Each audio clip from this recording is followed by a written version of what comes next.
Okay, picture this. It's 3 in the morning, it's pitch black, and you're hovering just silently above the razor wire fence of a maximum security prison. It sounds like a scene right out of a movie. It really does. It's quiet. Too quiet. But then you hear this faint buzzing sound. It's not a bug.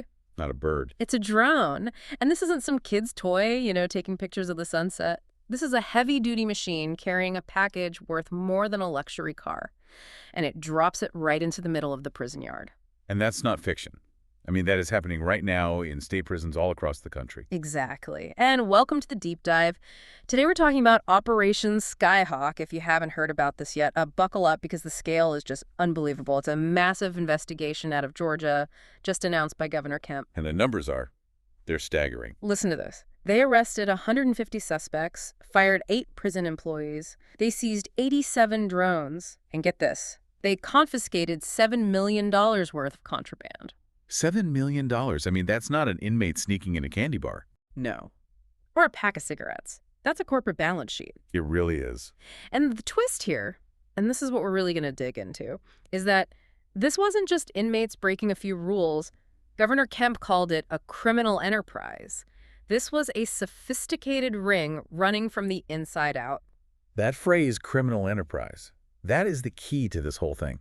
Because we're not just looking at smuggling, we're looking at a fundamental shift in what a prison actually is. Okay, how so?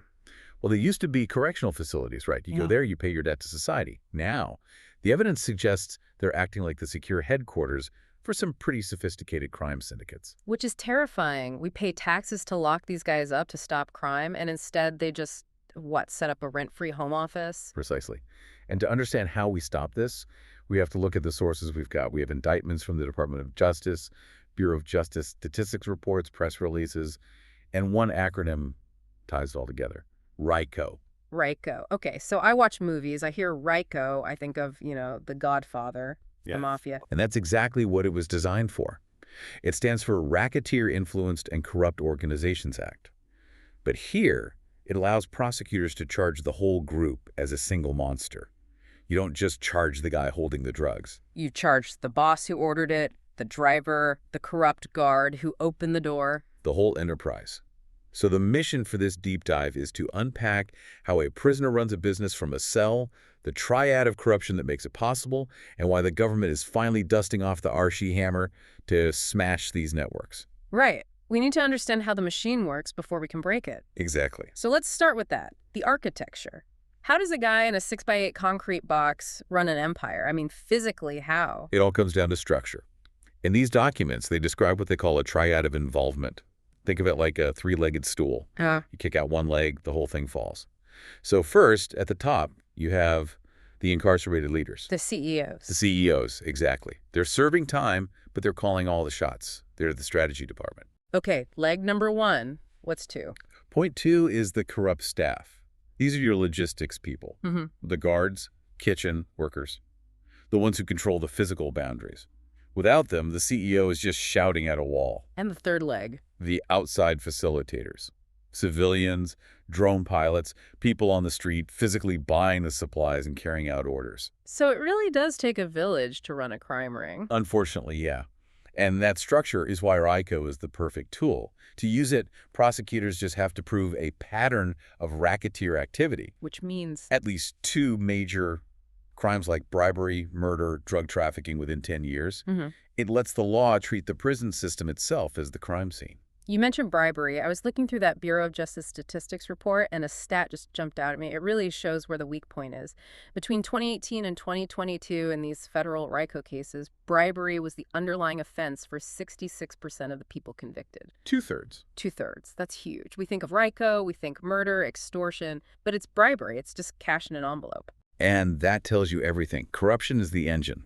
The machine doesn't work if the staff doesn't take the bribe. The drone can fly over the fence, but someone has to pick up the package. Or just look the other way. Exactly. So let's talk about that package. What are they smuggling? When I hear prison contraband, I think of drugs, maybe a shiv. Oh, drugs are huge. Absolutely. Yeah. In Operation Skyhawk, the inventory list reads like a cartel manifest. They found 185 pounds of tobacco, 67 pounds of marijuana, Okay. 51 pounds of ecstasy. Wait, pause on that. 51 pounds of ecstasy. In a prison? That seems excessive. That's not for personal use. It's a staggering amount. It suggests they're not just using it, they're probably distributing it internally. It's a captured market. Mm. But here's the real insight. The most valuable item in that package isn't the meth. It's not even the ecstasy. What is it? The cell phone. A phone. Just a regular smartphone. A simple smartphone. According to an indictment from Cambria County, Pennsylvania, another case we're looking at, a single smuggled phone can sell for anywhere between $3,000 to $10,000. $10,000 for a phone. I mean, you could buy a decent used car for that. Why is the markup so insane? Think about the utility. In economics, value is what a tool allows you to do. With a phone, an inmate is no longer isolated. They can coordinate hits, intimidate witnesses, manage street-level drug deals from their bunk. I see. It's the command center. It's everything. So without the phone, the CEO is just a guy in a cage. With the phone, he's a general. Exactly. It connects the brain, the inmate, to the hands on the street. Without that connection, the entire organization is paralyzed. So if you cut the communication, you kill the business. But getting them in, I mean, we talked about drones, but they can't fly everything in, can they? No, and this is the part that just makes you question the integrity of the whole system. In that same Cambria County case, they caught staff members bringing items in, specifically in their lunch containers. Their lunch containers, you're kidding, like a plastic box with a sandwich. Literally. A corrections officer named Lakeisha Stith, along with others, was taking bribes. They would pack phones and drugs right next to their sandwiches and walk right in. That is such a mundane, disturbing image. You're walking into work, supposedly to protect society, and you've got a contraband phone sitting next to your Apple. It makes it so relatable, doesn't it? Corruption isn't always some high-tech spy movie. Sometimes it's just a greedy employee with a lunch bag. But it's not just about greed. It gets much darker. We have to talk about the violence, because you don't run a multi-million-dollar enterprise without enforcement. The outline mentions a gang called Sex, Money, Murder. SMM, right? Yeah. A subset of the Bloods. And the indictment out of Georgia against them is, well, it's chilling. The name alone doesn't exactly scream community service. No. They operate with brutal discipline. The RICO charges here include murder in aid of racketeering. The documents describe how they killed a 19-year-old member. 19? He was just a kid. He wanted to leave the gang. He was done. So a big brother in the gang, someone he trusted, texted him from a smuggled phone, said, "Come meet us. We have a gang meeting." And he went. He went. She trusted him. And they executed him. All ordered and orchestrated from inside a prison cell. That's just sick. They're luring a kid to his death to send a message. Yes. And inside the prison, the violence is just as bad for maintaining that hierarchy.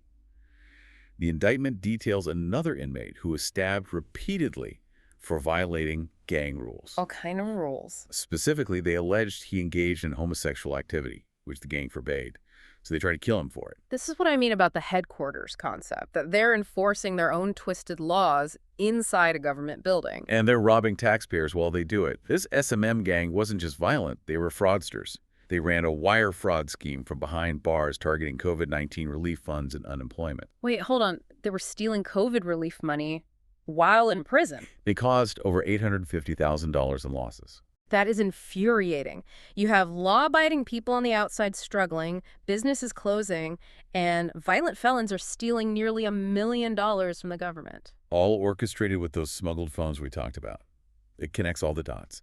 The corruption allows the phone in, the phone allows the fraud funds the gang, and the gang commits the violence. It's a perfect, terrible cycle, and technology has just turbocharged it.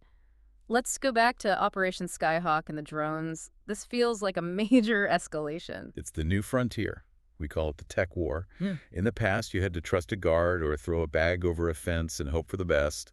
Now, you just launch a drone. 87 of them. That's not a couple of hobbyists. That's an Air Force. It is, and it creates a huge problem for what security experts call target hardening. Target hardening? What's that? It's just the term for making prisons tougher.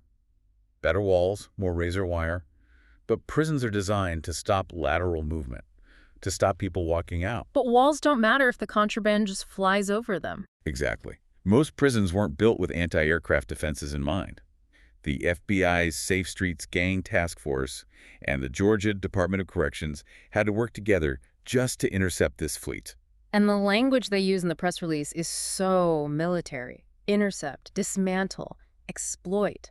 This isn't passive. This is active combat. It has to be. The criminals are innovating faster than the bureaucracy can build roofs over the exercise yards. So we have the tech, the gangs, but I want to go back to the human element, the guards. We talked about the lunchbox, but why do they break? Is it really just greed? It seems like a huge risk. It's what's called the calculus of control. You have to, put yourself in their shoes for a second. Corrections officers are often underpaid, overworked, high-stress jobs. Right, it's not a glamorous career. Not at all. Then an inmate offers you $3,000 just to bring in a plastic rectangle. Maybe you're behind on your mortgage. That's one phone. If you bring in 3, you've made 10 grand in a day. That could be a third of your annual salary right there. Exactly. The black market value is so high that the bribe outweighs the perceived risk. They think, I won't get caught. Is there a code of silence? Absolutely. Some staff even call it a family business. They protect their own. If you're a dirty officer, the other dirty officers have your back. It creates a wall that's very hard for investigators to penetrate. It sounds just like the gangs they're supposed to be watching. It's very similar. And the inmates are masters of manipulation. They don't just use money. They use relationships. There was a case in Maryland where an officer was sentenced to federal prison. For what? A racketeering conspiracy. But it wasn't just cash. She'd been compromised through personal relationships with the inmates. That's the compromise part. They find your weak spot, your wallet, or your heart, and they exploit it. And Maryland has been really aggressive on this. They actually have the highest rate of RIO convictions per defendant in the country. They realize that if the guards are compromised, the prison is useless. Which brings us to the solution. How do we stop it? You can't just fire them, right? They just go home with their bribe money. Firing is a slap on the wrist. You need the nuclear option. That's why IAO is the solution. Because of the prison time. Yes. IAO charges carry massive sentences, up to 20 years. And if murder's involved, like with the XMM gang, it can be life. That changes the math. It totally changes the calculus of control. If the risk is just losing your job, maybe you take the bribe. But if the risk is 20 years in a federal penitentiary, that $3,000 doesn't look so good anymore. It's about real deterrence. True deterrence. GTC Commissioner Tyrone Oliver said it best. We have zero tolerance. Our reach is far and wide. They have to prove that the badge doesn't protect you if you're part of the enterprise. It sounds like law enforcement is finally taking the gloves off. It felt like for a long time, prisons were just warehouses. Lock them up and forget them. They have to, because as we've laid out, if you don't control the prison, you don't control the crime on the street, the order for the hit, the fraud against the taxpayer, it all starts in that cell block. So what does this all mean for us, the average citizen? It means we have to stop being so naive about what incarceration is. We assume once the judge bangs the gavel, the problem is solved. The criminal is away, but they're not away. They're just in a different location, often with better networking opportunities. That's the aha moment for me in all this. We think of prison as a place where crime stops. But for these organizations, prison is just a secure base of operations. The rent is free, the food is free. And your employees, the other inmates, have nowhere else to go. It's the perfect setup for a criminal CEO. It's terrifying, but it is good to see governors like Kemp and the DOJ using the full force of the law to smash it. Absolutely. You have to cut off the head of the snake and plug the holes in the wall, whether those holes are drones in the sky or corrupt guards at the gate. So I want to leave you with a final thought to mull over. We spend billions on walls, fences, and razor wire. But if a prisoner can run an $850,000 fraud scheme and order a hit via a drone from a max security cell, does that physical wall actually separate the prison from society anymore? Or has technology just made the wall obsolete? That is the question we all need to be asking. Thanks for taking this deep dive with us. Stay safe out there.